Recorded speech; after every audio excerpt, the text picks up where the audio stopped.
अस्सलाम वालेकुम।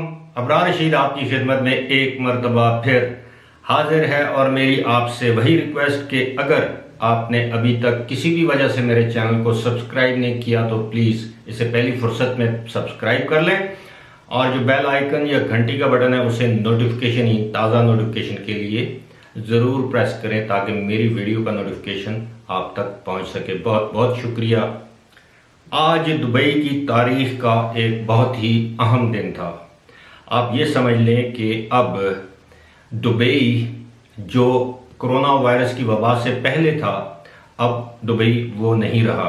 दुबई की हुकूमत जो पहले थी अब वो नहीं रही।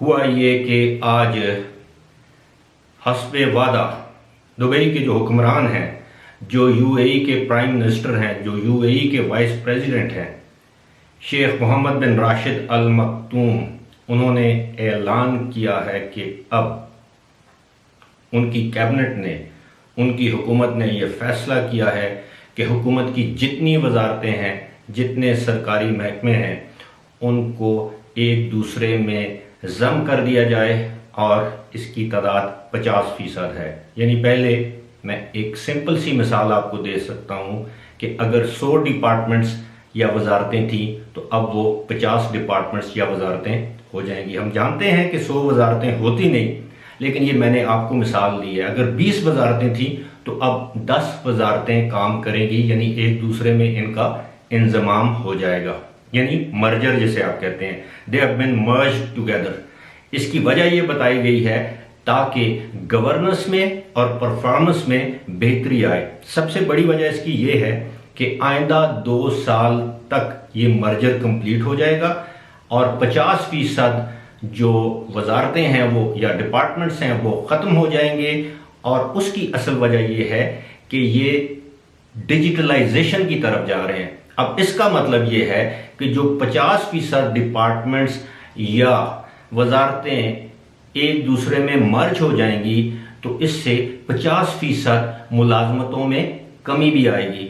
डिजिटलाइजेशन का मतलब यह है कि वो काम जो इससे कबल इंसान किया करते थे, आम लोग किया करते थे, अब वो काम कंप्यूटर करेंगे, रोबोट करेंगे, वो काम ऑनलाइन होगा। पहले अगर किसी काम के लिए आपको दुबई के किसी दफ्तर में जाना पड़ता था, फिजिकली जाना पड़ता था, अब आपको दफ्तर जाना नहीं पड़ेगा, आप घर पे बैठे वो काम सरंजाम दे सकते हैं।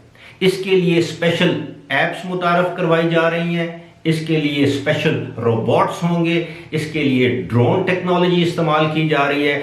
अब ड्रोन टैक्सियां चलेंगी, यानी उड़न टैक्सियां चलेंगी जो फिजा में जाएंगी, आपको एक जगह से दूसरी जगह लेकर जाएंगी, जिनमें कोई ड्राइवर नहीं होगा। इसी तरह ड्रोन उड़ेंगे जो आपके घर खाना लेकर आएंगे, आपके घर कोई पार्सल आया तो वो पहुंचाएंगे।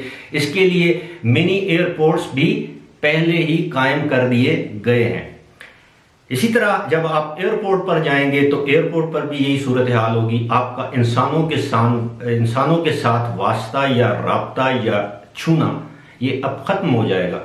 अब जब आप एयरपोर्ट पर जाएंगे आपको बोर्डिंग पास की ज़रूरत है। आप एटीएम की तरह उसमें अपना शनाख्ती कार्ड या पासपोर्ट उसके सामने रखेंगे तो आपको बोर्डिंग कार्ड मिल जाएगा।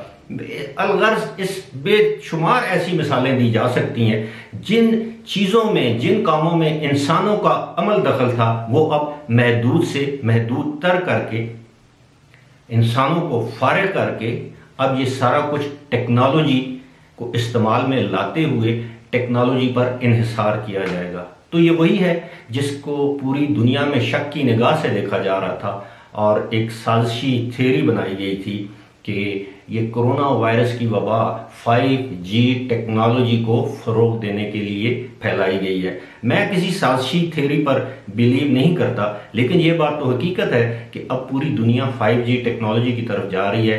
इंसानों का काम दिन ब दिन महदूद होता जा रहा है। और ये जो मैं अब वापस आता हूँ दुबई के इस इक़दाम की तरफ, बताया ये जा रहा है, ऐलान ये किया गया है कि ये गवर्नेंस भी बेहतर होगी, इसमें तेज़ी आएगी, दुबई जल्दी से डेवलप करेगा। और सबसे बड़ी बात ये कि हेल्थ सेक्टर पर सबसे बड़ी तवज्जो दी जा रही है, यानी उनकी तरजीहात में नंबर 1 हेल्थ है, नंबर 2 फूड सिक्योरिटी है, नंबर 3 एजुकेशन है, और इसके अलावा जो समाजी खिदमात हैं।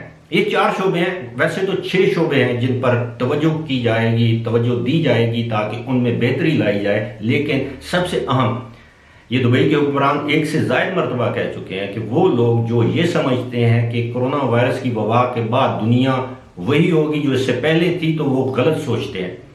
लिहाजा दुबई ने अपने आप को गियर अप करते हुए, मुस्तकबिल के लिए गियर अप करते हुए ये टेक्नोलॉजी अपनाने का फैसला किया और आज इसका ऐलान कर दिया। इसमें कोई शक नहीं, हजारों नहीं लाखों लोग बेरोजगार होंगे, लेकिन इसमें भी कोई शक नहीं कि कई लोगों को रोजगार मिलेगा जो हुनर याफ्ता हैं, हुनरमंद हैं, जो आईटी का काम करते हैं, कंप्यूटर को समझते हैं, जो टेक्नोलॉजिकली एडवांस स्टडीज जिन्होंने की हुई है, उनको अब बेहतर जॉब्स मिलेंगी। लेकिन ये मर्जर से डेफिनेटली वहाँ पे जॉब कट्स होंगी, सैलरी कट्स होंगी, लोगों की तनख्वाहें कम होंगी, लेकिन साथ ही साथ अब आप ये देखें इसमें वो अब अपनी जनरेशन में इन्वेस्ट कर रहे हैं, वो अपनी जनरेशन को टेक्नोलॉजिकली एडवांसमेंट की तरफ लेके जा रहे हैं ताकि उनके अपने लोग इन शोबों में खिदमत सर अंजाम दें और वो गैर मुल्कियों पर अपना इन्हिसार कम से कम करते जाएं। दूसरी बात यह है कि हेल्थ के शोबे में उन्होंने देख लिया कि अगर सेहत है, जिंदगी है, तो तरक्की होगी मुल्कों की। अगर आपके मुल्क में जिंदगी नहीं है, सेहत नहीं है, लोग बीमारी से मर रहे हैं, तो आपके मुल्क में क्या खाक तरक्की होगी। इस लिहाज से उनकी सोच अच्छी है। दूसरी उन्होंने तालीम पर जोर दिया है कि जी तालीम में हम मजीद बेहतरी लाएंगे, इस निज़ाम में मजीद बेहतरी लाएंगे। और इस हवाले से जो सबसे मैं समझता हूँ हेल्थ शोबे के बाद जिस चीज़ पर दुबई अथॉरिटीज़ ने फोकस किया है वो है उनकी फूड सिक्योरिटी।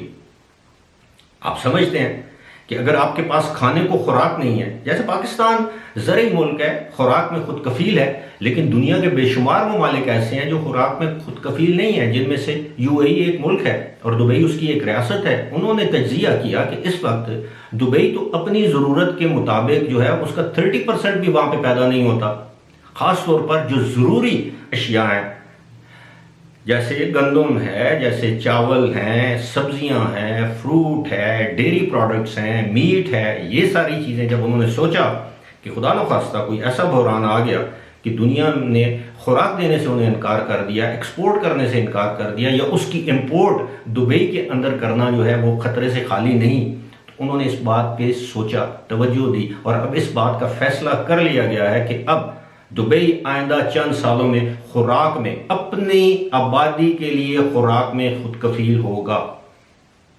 शेख मोहम्मद ने गुज़श्ता दिनों एक ऐलान ये भी किया था कि इस वक्त दुबई में खुराक की किसी किल्लत का सामना नहीं है और 5 साल के लिए उनके पास इतना ज़ख़ीरा है कि वो अपनी आबादी को खुराक मुहैया कर सकते हैं बग़ैर इम्पोर्ट किए। इसी तरह जब उन्होंने देखा कि मीट की डिमांड यानी गोश्त की डिमांड जो है वो ऑस्ट्रेलिया पूरी नहीं कर सकता या वहाँ से पाबंदी है, तो उन्होंने फ़ौरन ब्राज़ील से रब्ता किया, ब्राज़ील से इंपोर्ट करना शुरू कर दिया। तो ये जो कौमें हैं उनकी लीडरान जो है ये आगे का सोचते हैं, 100 साल, 50 साल, 30 साल, 40 साल आगे का सोचते हैं, दीवार की उस तरफ देखने की सलाहियत रखते हैं। बहुत से लोगों का ये कहना है, मगरबी मीडिया तो आजकल ख़ास तौर पर इस बात पर जोर दे रहा है कि दुबई की तरक्की का जो पहिया है वो मुंजमद हो चुका है, जाम हो चुका है और आइंदा चंद बरसों तक शायद ये पहिया ना चल सके। और जाहिर है बड़े पैमाने पर बेरोजगारी वहाँ पर फैल रही है, बहुत से लोग बेरोजगार हो रहे हैं, हज़ारों नहीं लाखों लोग बेरोजगार हो रहे हैं रोज़ाना की तरह। रोज़ाना वहाँ पे तरक्की का पहिया रुका हुआ है, कंस्ट्रक्शन नहीं हो रही, डेवलपमेंट नहीं हो रही, ये सारी चीज़ें तो हैं। लेकिन आज जो उन्होंने ऐलान किया, आप यकीन करें ये दुबई की जो मॉडर्न हिस्ट्री है, यूएई की मॉडर्न हिस्ट्री और ख़ास तौर पर दुबई की जो हिस्ट्री है, ये उसकी तारीख का सबसे अहम तरीन दिन और साथ तारीख में सबसे अहम फैसला। ये आसान काम नहीं होता वजारतें ख़त्म करके उनको आपस में जम कर दिया जाए। इस वजह से एक तो इससे उनके हुकूमती अखराजात कम होंगे, दूसरा वो ये समझते हैं कि इससे जो काम करने के जो सलाहियत है उसमें इजाफा होगा, कम लोग ज़्यादा काम करेंगे, ज़्यादा तरक्की होगी और बिल आखिर आज से 1, 2, 3, 4, 5 साल बाद दुबई एक मरतबा फिर उड़ान लेने की पोजीशन में आ सकता है। फिलहाल इसी के साथ मुझे दीजिए इजाज़त। खुदा हाफिज़।